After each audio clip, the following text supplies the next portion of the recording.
നമസ്കാരം. ആനന്ദ് ഇന്റർനാഷണൽ ന്യൂസിലേക്ക് സ്വാഗതം. പ്രധാന വാർത്തകൾ. ഗാസ മുനമ്പിനെ US ഉടമസ്ഥതയിലാക്കി മാറ്റാനുള്ള ഡൊണാൾഡ് ട്രംപിന്റെ പദ്ധതിക്ക് പകരമായി ഒരു ബദൽ പദ്ധതി ലോകബാങ്കുമായി ചേർന്ന് തയ്യാറാക്കുന്ന നീക്കങ്ങളിൽ ഈജിപ്റ്റ്.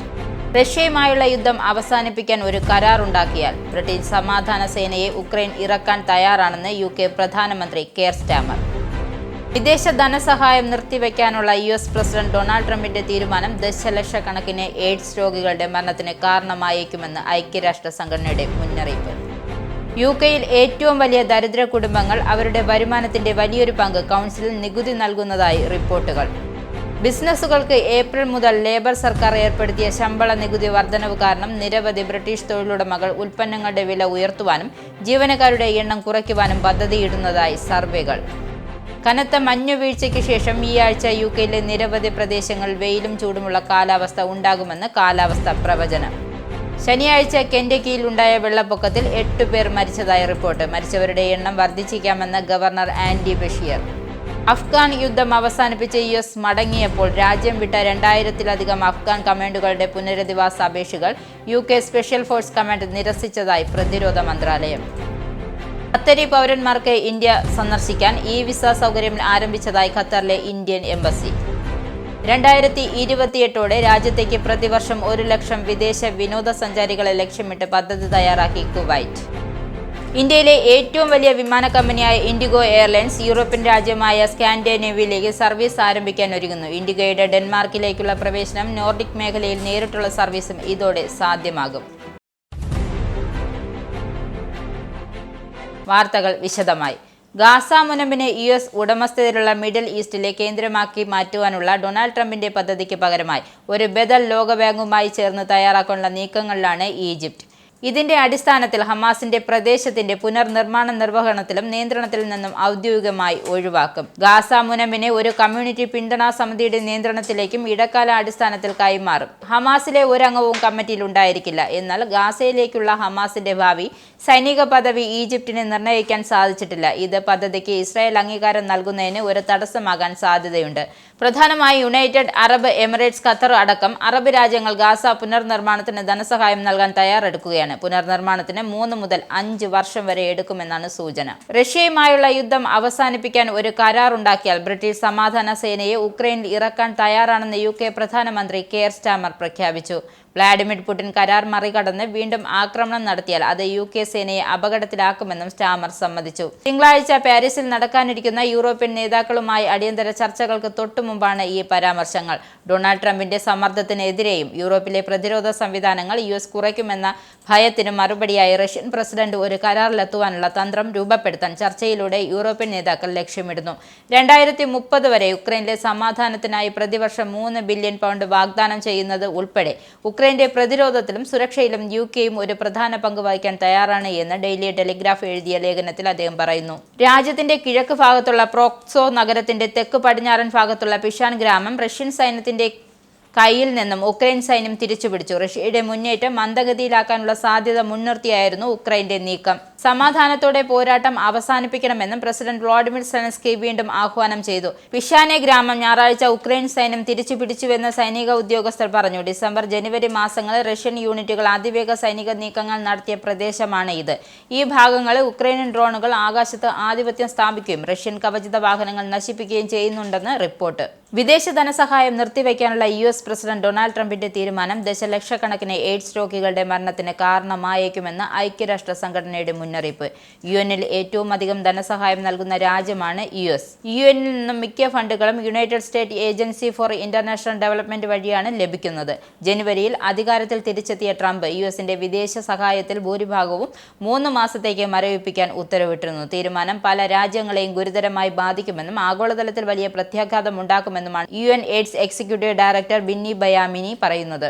UK-യിൽ ഏറ്റവും ദരിദ്രരായ കുടുംബങ്ങൾക്ക് അവരുടെ വരുമാനത്തിന്റെ വലിയൊരു പങ്ക് കൗൺസിൽ നികുതി നൽകുന്നതായി റിപ്പോർട്ടുകൾ സൂചിപ്പിക്കുന്നു. 2020-21 സാമ്പത്തിക വർഷത്തിൽ ഇംഗ്ലണ്ട്, വെയിൽസ്, സ്കോട്ട്ലൻഡ് എന്നിവിടങ്ങളിൽ അതിദരിദ്രരായ കുടുംബങ്ങൾ കൗൺസിൽ നികുതിയിലും വടക്കൻ അയർലൻഡിലെ ആഭ്യന്തര നിരക്കുകളിലും വരുമാനത്തിന്റെ 4.8% അടച്ചതായി റെസല്യൂഷൻ ഫൗണ്ടേഷൻ ഗവേഷണം പറയുന്നു. 2002-ലും 2003-ലും ഇത് 2.9%ആയിരുന്നു. 2003-ലെ മൂല്യനിർണ്ണയങ്ങൾ ഉപയോഗിക്കുന്നതിനായി വെയിൽസ് അവരുടെ സിസ്റ്റം അപ്ഡേറ്റ് ചെയ്തിരുന്നു.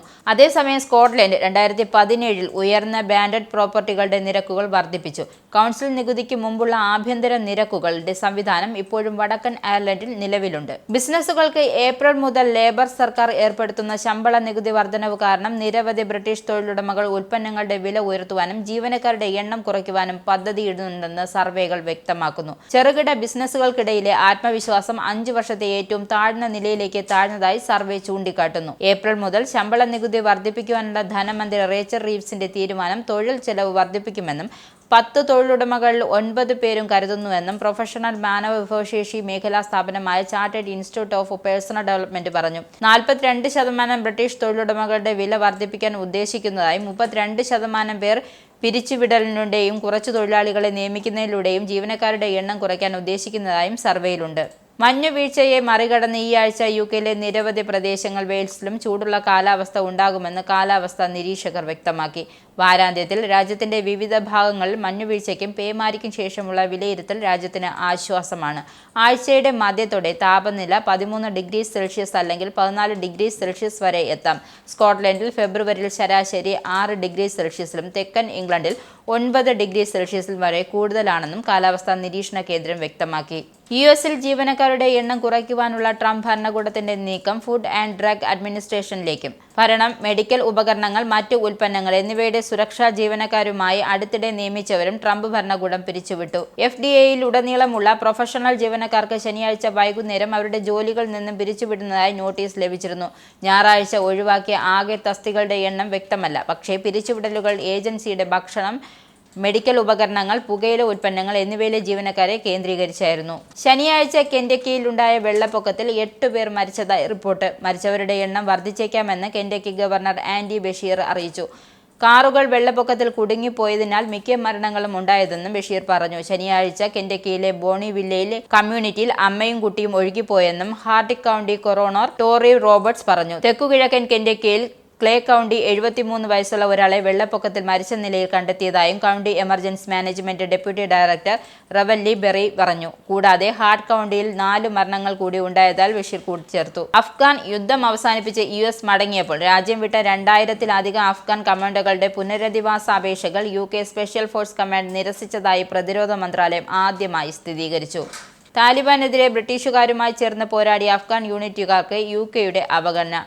ട്രിപ്പിൾസ് എന്നറിയപ്പെടുന്ന യൂണിറ്റുകളിലെ അംഗങ്ങളെ നിരസിക്കാൻ ഒരു പൊതു നയമില്ലെന്ന് പ്രതിരോധ മന്ത്രാലയം മുമ്പ് വ്യക്തമാക്കിയിരുന്നു.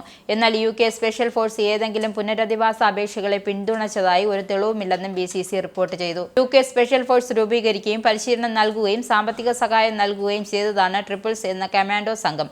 അഫ്ഗാനിലെ പ്രവർത്തനങ്ങളിൽ UK കമാൻഡോകൾക്കൊപ്പം യുദ്ധക്കുറ്റങ്ങൾ ഇവർ പങ്കാളികളെന്ന ആരോപണത്തെ തുടർന്ന് UK പ്രതിരോധ മന്ത്രാലയത്തിന്റെ നടപടിയെന്നും സൂചനയുണ്ട്.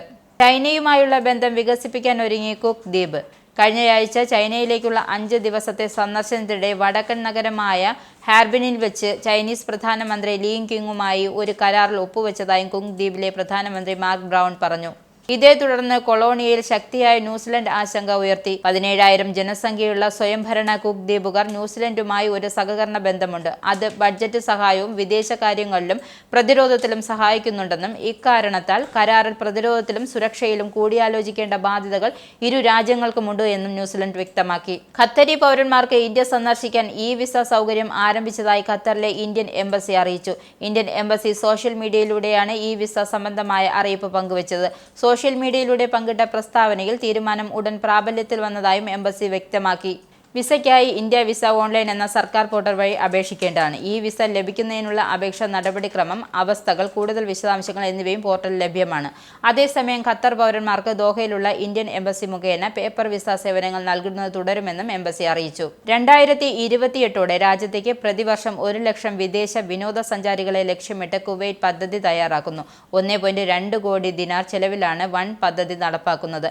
പദ്ധതി പൂർത്തിയാകുന്നതോടെ 1830 പ്രൊഫഷണലുകൾ സ്ഥിരം ജോലി നൽകാൻ കഴിയുമെന്നാണ് പ്രതീക്ഷ. നിർമ്മാണ പ്രവർത്തനങ്ങളിലും നടത്തിപ്പിലും വിദേശ തൊഴിലാളികൾ ധാരാളം അവസരം ലഭിക്കും.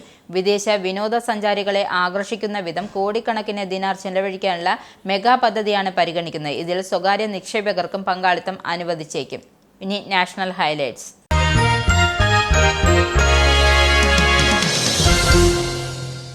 ഇന്ത്യയിലെ ഏറ്റവും വലിയ വിമാന കമ്പനിയായ ഇൻഡിഗോ എയർലൈൻസ് യൂറോപ്യൻ പ്രദേശമായ സ്കാൻഡിനേവിയയിലേക്ക് സർവീസ് ആരംഭിക്കാൻ ഒരുങ്ങുന്നു. ഇതോടെ ഇൻഡിഗോയുടെ ഡെൻമാർക്കിലേക്കുള്ള പ്രവേശനം നോർഡിക്സ് മേഖലയിലേക്ക് നേരിട്ടുള്ള സർവീസും സാധ്യമാകും. കോപ്പൻഹേഗൻ വിമാനത്താവളത്തിലെ സ്ലോട്ടുകൾക്കായി എയർലൈൻ അടുത്തിടെ അപേക്ഷിച്ചിരുന്നു. ഡാറ്റ ഗ്രൂപ്പിന്റെ ഉടമസ്ഥതയിലുള്ള LCCയും അനുബന്ധ സ്ഥാപനമായ എയർ ഇന്ത്യ എക്സ്പ്രസും 2025 ജനുവരിയിൽ 13 റൂട്ടുകൾ കൂട്ടിച്ചേർത്തു. അമേരിക്കയിൽ നിന്ന് കഴിഞ്ഞ ദിവസം രാത്രി അമൃത്സറിലെത്തിയ മൂന്നാം വിമാനത്തിൽ യാത്രക്കാരെ എത്തിച്ചത് കൈവിലങ്ങ് അണിയിപ്പിച്ച് 112 അനധികൃത കുടിയേറ്റക്കാരെയാണ് കഴിഞ്ഞ ദിവസം അമേരിക്ക തിരിച്ചയച്ചത്. 63 മണിക്കൂറിലധികം യാത്ര ചെയ്താണ് വിമാനം അമൃത്സറിലെത്തിയത്. അമേരിക്കൻ വ്യോമസേനയുടെ C-17 ഗ്ലോബൽ മാസ്റ്റർ വിമാനത്തിലാണ് കുടിയേറ്റക്കാരെ തിരിച്ചയച്ചത്. 40 കോടി ആളുകൾ എത്തുമെന്ന് പ്രതീക്ഷിച്ച മഹാകുംഭമേളയിൽ ഇതിനോടകം 50 കോടി പേർ പങ്കെടുത്തതായി റിപ്പോർട്ട്. കുംഭമേള അവസാനിക്കാൻ ഇനിയും ദിവസങ്ങൾ അവശേഷിക്കെയാണ് ഇത്രയധികം പ്രയാഗ്രാജിൽ എത്തിയതെന്ന് കണക്കുകൾ സൂചിപ്പിക്കുന്നത്. ഗംഗയും യമുനയും അദൃശ്യമായി ഒഴുകുന്ന സരസ്വതിയും സംഗമിക്കുന്ന പ്രയാഗ്രാജിലെ നദിയിലിറങ്ങി സ്നാനം ചെയ്യുക എന്നതാണ് കുംഭമേളയിലെ പ്രധാന ചടങ്ങ്. തിരക്കേറിയതോടെ അധികൃതർ സുരക്ഷാ ക്രമീകരണങ്ങൾ വർദ്ധിപ്പിച്ചിട്ടുണ്ട്. ഇനി കേരള ഹൈലൈറ്റ്സ്. സംസ്ഥാന NCPയിലെ പ്രശ്നങ്ങൾ തീർക്കാൻ ഇടപെട്ട് കേന്ദ്ര നേതൃത്വം. നേതാക്കളെ മുംബൈയിലേക്ക് വിളിപ്പിച്ചു. മന്ത്രി AK Saseendran, PC Chacko, Thomas K Thomas MLA എന്നിവരെയാണ് മുംബൈയിലേക്ക് വിളിപ്പിച്ചിരിക്കുന്നത്. ശരത് പവാറിന്റെ നേതൃത്വത്തിൽ ഉച്ചയ്ക്ക് 2 മണിക്കാണ് ചർച്ച. തോമസ് കെ തോമസിനെ പ്രസിഡന്റ് ആക്കണമെന്നാണ് PC ചാക്കോ അനുകൂലികൾ ഒഴികെയുള്ളവരുടെ ആവശ്യം. മന്ത്രിസ്ഥാനം ലഭിക്കില്ലെന്ന് ഉറപ്പായതോടെ AK ശശീന്ദ്രനൊപ്പം ചേർന്ന് ആ വിഭാഗത്തിന്റെ പിന്തുണയോടെ പ്രസിഡന്റ് ആകാൻ കഴിയുമെന്ന പ്രതീക്ഷയിലാണ് തോമസ് കെ തോമസ്. പവാറിനോട് തന്റെ ആവശ്യം തോമസ് കെ തോമസ് ഉന്നയിച്ചേക്കും. പത്തനംതിട്ടയിൽ BJPയിൽ നിന്നും 100 കണക്കിന് ആളുകൾ CPMൽ എത്തുന്നതിന് തടയിടാൻ BJP കണ്ടെത്തിയ മാർഗമാണ് കൊലപാതക രാഷ്ട്രീയമെന്ന് CPM സംസ്ഥാന സെക്രട്ടറി MV ഗോവിന്ദൻ. സംഘടനാ രംഗത്ത് സജീവമായി നിൽക്കുന്ന പ്രവർത്തകനെയാണ് BJP RSS സംഘം മൃഗീയമായി കൊലപ്പെടുത്തിയത്. കൊലപാതക രാഷ്ട്രീയം വ്യക്തമായ പ്ലാൻ ചെയ്ത് അവതരിപ്പിച്ച പ്രസ്ഥാനമാണ് RSS എന്നും അദ്ദേഹം വിമർശിച്ചു. അതേസമയം കൊല്ലപ്പെട്ട ജിതിന്റെ ശരീരത്തിൽ ആഴമേറിയ മുറിവുകളുണ്ടെന്നാണ് ഇൻക്വസ്റ്റ് റിപ്പോർട്ട്. തുടയിലും വലതു കൈയിലും വയറിലും വെട്ടേറ്റു. അക്രമം തടയാനുള്ള ശ്രമത്തിനിടയിൽ കൈവിരലുകൾ മുറിവേറ്റു. മർദ്ദനത്തിന് തടസ്സം നിൽക്കാൻ വന്ന ജിതിനെ ആക്രമിക്കുകയായിരുന്നു എന്നാണ് FIR. കേസിൽ 8 പേരെയാണ് പ്രതി ചേർക്കപ്പെട്ടിട്ടുള്ളത്. ഇനി പൗണ്ട് റേറ്റ്. UK പൗണ്ട് ഇന്നത്തെ മൂല്യം: 1 പൗണ്ട് 109.23 ഇന്ത്യൻ രൂപ, 1 US ഡോളർ 86.75 രൂപ, 1 യൂറോ 90.75 രൂപ, 1 പൗണ്ട് 1.26 US ഡോളർ. ഇനി സ്പോർട്സ്.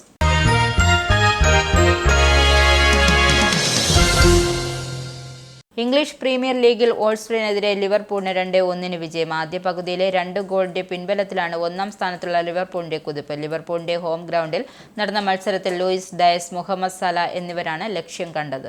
പ്രധാന വാർത്തകൾ ഒരിക്കൽ കൂടി.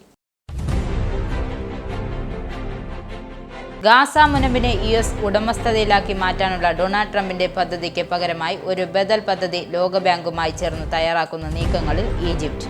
റഷ്യയുമായുള്ള യുദ്ധം അവസാനിപ്പിക്കാൻ ഒരു കരാറുണ്ടാക്കിയാൽ ബ്രിട്ടീഷ് സമാധാന സേനയെ ഉക്രൈൻ ഇറക്കാൻ തയ്യാറാണെന്ന് UK പ്രധാനമന്ത്രി കെയർ സ്റ്റാമർ. വിദേശ ധനസഹായം നിർത്തിവെക്കാനുള്ള US പ്രസിഡന്റ് ഡൊണാൾഡ് ട്രംപിന്റെ തീരുമാനം ദശലക്ഷക്കണക്കിന് എയ്ഡ്സ് രോഗികളുടെ മരണത്തിന് കാരണമായേക്കുമെന്ന് ഐക്യരാഷ്ട്ര സംഘടനയുടെ മുന്നറിയിപ്പ്. UKയിൽ ഏറ്റവും വലിയ ദരിദ്ര കുടുംബങ്ങൾ അവരുടെ വരുമാനത്തിന്റെ വലിയൊരു പങ്ക് കൗൺസിലിൽ നികുതി നൽകുന്നതായി റിപ്പോർട്ടുകൾ. ബിസിനസ്സുകൾക്ക് ഏപ്രിൽ മുതൽ ലേബർ സർക്കാർ ഏർപ്പെടുത്തിയ ശമ്പള നികുതി വർധനവ് കാരണം നിരവധി ബ്രിട്ടീഷ് തൊഴിലുടമകൾ ഉൽപ്പന്നങ്ങളുടെ വില ഉയർത്തുവാനും ജീവനക്കാരുടെ എണ്ണം കുറയ്ക്കുവാനും പദ്ധതിയിടുന്നതായി സർവേകൾ. കനത്ത മഞ്ഞുവീഴ്ചയ്ക്ക് ശേഷം ഈ ആഴ്ച UKയിലെ നിരവധി പ്രദേശങ്ങളിൽ വെയിലും ചൂടുമുള്ള കാലാവസ്ഥ ഉണ്ടാകുമെന്ന് കാലാവസ്ഥാ പ്രവചനം. ശനിയാഴ്ച കെൻഡക്കിയിൽ ഉണ്ടായ വെള്ളപ്പൊക്കത്തിൽ 8 പേർ മരിച്ചതായി റിപ്പോർട്ട്. മരിച്ചവരുടെ എണ്ണം വർദ്ധിച്ചേക്കാമെന്ന് ഗവർണർ ആൻഡി ബഷീർ. അഫ്ഗാൻ യുദ്ധം അവസാനിപ്പിച്ച് US മടങ്ങിയപ്പോൾ രാജ്യം വിട്ട 2000-ലധികം അഫ്ഗാൻ കമാൻഡോകളുടെ പുനരധിവാസ അപേക്ഷകൾ UK സ്പെഷ്യൽ ഫോഴ്സ് കമാൻഡ് നിരസിച്ചതായി പ്രതിരോധ മന്ത്രാലയം. ഖത്തരി പൗരന്മാർക്ക് ഇന്ത്യ സന്ദർശിക്കാൻ വിസ സൗകര്യം ആരംഭിച്ചതായി ഖത്തറിലെ ഇന്ത്യൻ എംബസി. 2028ഓടെ രാജ്യത്തേക്ക് പ്രതിവർഷം 1 ലക്ഷം വിദേശ വിനോദസഞ്ചാരികളെ ലക്ഷ്യമിട്ട് പദ്ധതി തയ്യാറാക്കി കുവൈറ്റ്. ഇന്ത്യയിലെ ഏറ്റവും വലിയ വിമാന കമ്പനിയായ ഇൻഡിഗോ എയർലൈൻസ് യൂറോപ്യൻ രാജ്യമായ സ്കാൻഡിനേവിയയിലേക്ക് സർവീസ് ആരംഭിക്കാൻ ഒരുങ്ങുന്നു. ഇൻഡിഗോയുടെ ഡെൻമാർക്കിലേക്കുള്ള പ്രവേശനം നോർഡിക് മേഖലയിൽ നേരിട്ടുള്ള സർവീസും ഇതോടെ സാധ്യമാകും. ഈ ബുള്ളറ്റിൻ ഇവിടെ സമാപിക്കുന്നു. നമസ്കാരം. നിങ്ങൾക്കും ആനന്ദ മീഡിയയുടെ പ്രേക്ഷകരിൽ ഒരാളാകണ്ടേ? യൂറോപ്പിലും യുഎസിലും ആഫ്രിക്കയിലും അടക്കം പ്രവാസികൾ ഉള്ളയിടങ്ങളിലൊക്കെ ജനപ്രിയ ചാനലുമായി ആനന്ദ് മീഡിയ ഒപ്പമുണ്ട്. ഏഷ്യാനെറ്റ് ഫ്ലവേഴ്സ് അടക്കം നിങ്ങളുടെ വിരൽത്തുമ്പിലെത്തും. ആദ്യം റോക്കു ബോക്സ് സ്വന്തമാക്കുക. അതിൽ നിന്നും ആനന്ദ് മീഡിയ ആപ്ലിക്കേഷൻ ഡൗൺലോഡ് ചെയ്യുക, ഇൻസ്റ്റാൾ ചെയ്യുക. എന്നിട്ട് 02085866511 എന്ന നമ്പറിൽ ഞങ്ങളുടെ കസ്റ്റമർ കെയറിൽ ബന്ധപ്പെടുക. അല്ലെങ്കിൽ +91 735 660 3747 എന്ന നമ്പറിൽ വാട്സപ്പ് ചെയ്യുക. ആനന്ദ് മീഡിയയുടെ സേവനങ്ങൾ സ്വന്തമാക്കുക. മറ്റു ചാനലുകൾക്കൊപ്പം ആനന്ദ് ടിവിയും എൻജോയ് ചെയ്യുക.